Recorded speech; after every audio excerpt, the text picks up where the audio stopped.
அனைவருக்கும் வணக்கம். கடகராசிக்காரர்களுக்கு கஷ்டம் நீங்கி வாழ்வில் செல்வ வளம் பெருகுவதற்கு நிச்சயமாக ஆடி வெள்ளி வழிபாடு நினைத்த காரியத்தை தடையில்லாமல் நடந்தே தீரும் என்று சொல்லக்கூடிய வகையிலும், யார் நினைத்தாலும் தடுக்க முடியாத அளவிற்கு சக்தியை கொடுக்கக்கூடிய அற்புதமான தருணமாக கடகராசிக்காரர்களுக்கு சக்தியின் ரூபமாக இருக்கக்கூடிய அம்பிகை வழிபாட்டால் நினைத்த காரியங்களை வெற்றிகரமாக அமைவதற்கான யோகம்தான் இந்த ஆடி மாதமாக பார்க்கப்படுகிறது. அதிலும் குறிப்பாக கடகராசிக்காரர்களை பொறுத்தவரை ஜென்மராசியில் முதன்மை கிரகமாக இருக்கக்கூடிய சூரியன் அமர்ந்திருக்கக்கூடிய வேளையில் இந்த ஆடி மாதத்தில் வெள்ளிக்கிழமை அம்மனின் வழிபாட்டை மேற்கொள்வதால் தங்களுடைய வாழ்வில் பல்வேறு வகையான கஷ்டங்கள் சிரமங்கள் விலகி செல்வ செழிப்பும் முன்னேற்றமும் நிறைந்து கிடைக்கும்.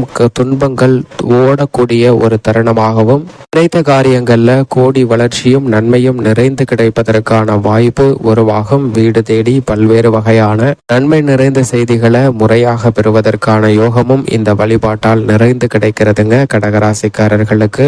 என்றால் உஷ்ண கிரகமாக இருக்கக்கூடிய சூரியனும் கூட்டு கிரகங்கள் என்று சொல்லக்கூடிய சூரியனும் சந்திரனும் புதனும் பெரும்பாலும் ஜென்ம ராசியிலும் ஒன்னும் பின்னும் தான் அமர்ந்திருக்கின்றன. அப்படி இருப்பதால் பல தடைகளை விலக்கி மந்தமான சூழ்நிலையிலிருந்து சக்தியை கொடுக்கக்கூடிய ஆற்றல் பெற்றவர்களாக கடகராசிக்காரர்கள் திகழ்வதற்கு நிச்சயமாக இந்த ஆடி வெள்ளி வழிபாடானது உகந்ததாக பார்க்கப்படுகிறது. மேலும் குறிப்பாக பால் கேட்டு அழுத பிள்ளைக்கு தீர்காழி படித்துறையில் பால் கொடுத்தவள் அம்பிகை. இப்படி பால் கேட்டு அழுத பிள்ளைக்கு தான் தன்னுடைய வரன்களை அதிகமாக அள்ளி கொடுத்திருக்கிறார். நீங்கள் கேட்கவே இல்லை என்றாலும் கிடைக்கும். பால் கேட்கும் போது அதில் அதிகமான நன்மையை நிறைந்து பெறக்கூடிய யோகத்தை நிச்சயமாக தைரிய நாயகியாக வந்து உங்களுடைய வாழ்வில் பல துன்பங்களை விலக்கி விடுகிறாருங்க அம்பிகை.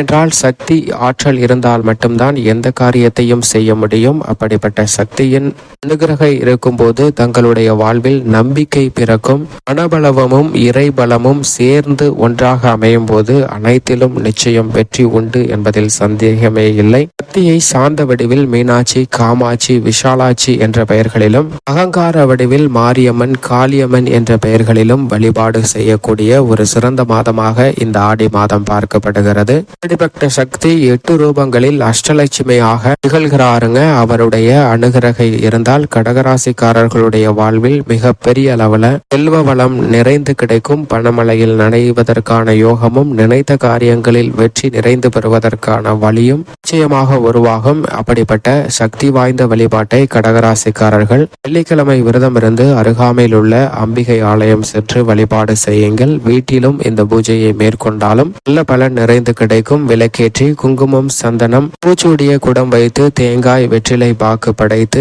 இனிப்பு பொருட்கள் நெய்வேத்தியம் வைத்து இந்த வழிபாட்டை மேற்கொள்வதால் அஷ்டலட்சுமியின் அருள் பரிபூர்ணமாக கிடைத்து அனைத்து விதமான துன்பங்களும் விலகும். கல்யாண கனவு நினைவேறும். கணவன் மனைவிக்கிடையே இருக்கக்கூடிய கருத்து வேறுபாடுகள் விலகும். நினைத்த காரியங்கள் அத்தனையிலும் கடகராசிக்காரர்களுக்கு நிச்சயம் வெற்றி கிடைக்கும் என்பதில் சந்தேகமே இல்லை.